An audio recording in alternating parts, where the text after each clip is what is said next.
I wanted to talk about my new sweater. You know, it's so cool. That's not what I wanted to talk about. I wanted to talk about choosing the way we build the website.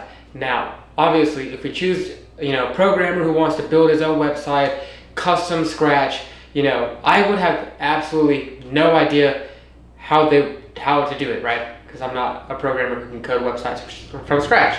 I just can't. However, I do know that it's 2020, and I do know that there are hundreds of tools that are really good for it and a select few that are literally perfect for my idea, right?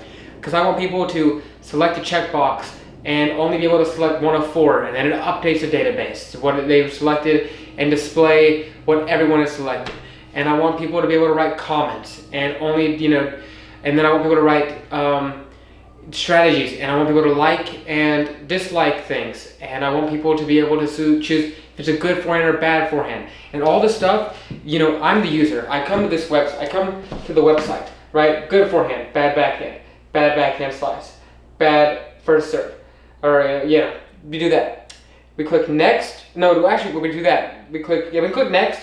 We say, what kind of player is he? Grinder, baseliner, all-rounder, serve and volleyer. Serve and volleyer. None of the rest can be chosen now. Next. Would you like to write a strategy how to beat the guy? They have to write a strategy. They write, comment a strategy here, right? And they click next. Then they go and they click insert a comment, right? And they can type comment about the player. He's like super annoying, always cheats, yada yada. Places where they couldn't have written that before. They could have written a strategy, but strategy is not meant for that. The comment section is. Click done. And all that data is taken to the database, and the database then, what it does is it updates everything and displays it all on the done page. When you finish it, it goes and displays it. So now you can see 82% of people thought he had a good forehand, and 28% of people thought he had a good backhand, and like that, right? And then 82% of people thought he was an all-rounder, right? And then you can see all the comments and all the strategies, and people can like and dislike them. Right, so that's what I need, right? And we have a lot, and there's a lot of other things. So, for example, what I want to do is, I want to see what player XYZ is like. So I pull out my handy dandy iPhone, I go on my handy dandy StrategyTennis.io website, and I'm like, player XYZ, block. You can't look before you look at his data. You need to have enough credits. How do you get a credit? You need to have credit by submitting data on another player. Okay, please search a name and insert data, right? So obviously we could start off the whole website by search data or input data and get credits, So it would give them the option, go get credits, go, rate players. They would rate a player, it would credit their account, maybe need them to log in and stuff, right? And that's like some feature that I don't know how to do, right? And maybe I think I need a programmer for that to get it from scratch. However, I also know that because, like I said earlier, there are tools that are fantastic for this stuff these days.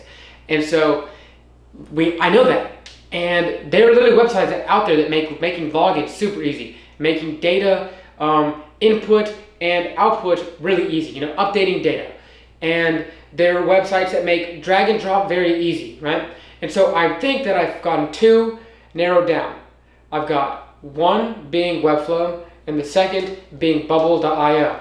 And the reason why is that Webflow is very pretty and you can do dynamic data, right? But it's kind of limited in some things that you can do. And they're good at dynamic content. Now, Bubble, on the other hand, does dynamic app content, so they can do a lot more customization. You can do the drag and drop of all the things. You can do that for Webflow, but this one is just way more options, like crazy, right? And so right now I'm choosing between Bubble.io and Webflow. Maybe in the future we choose something else. But I want to be able to basically have them log in, have them have to have credits to rate people, have them, actually have to rate someone and spend those credits before they can research other people. And I want them to be able to like and dislike strategies and come back and say, did the strategy work for them? I want people to know, I want there to be a history that the website knows they logged in, they've already looked at the page, and they're like, we could have selected, are you about to play the player? They say yes, right? So then they come back to that player and they review them and say, did it work for them, yes or no, the strategy, right? And so they can get another credit that way. So these are the things that I think I would need a programmer for. I can't do that on Squarespace. But there are things like Webflow and Bubble.io that have integrations with other databases. They both also have internal databases. But the integrations are really helpful. And so I should be able to be, I could probably go and code the website myself if I'm smart enough to use these tools and what their integrations are. And so that's just kind of like where I'm at right now, figuring out the website. Cameron said, we can do Webflow. You can do it for what you want. And so that's great. But I think for expansion purposes, it might be better to do Bubble.io. So I'm watching a bunch of YouTube videos right now to figure out which one. But I needed to update for the vlog of the journey of Strategy Tennis. So a lot of prepositions there. But yeah, that's really just the end of it. So that's where we are.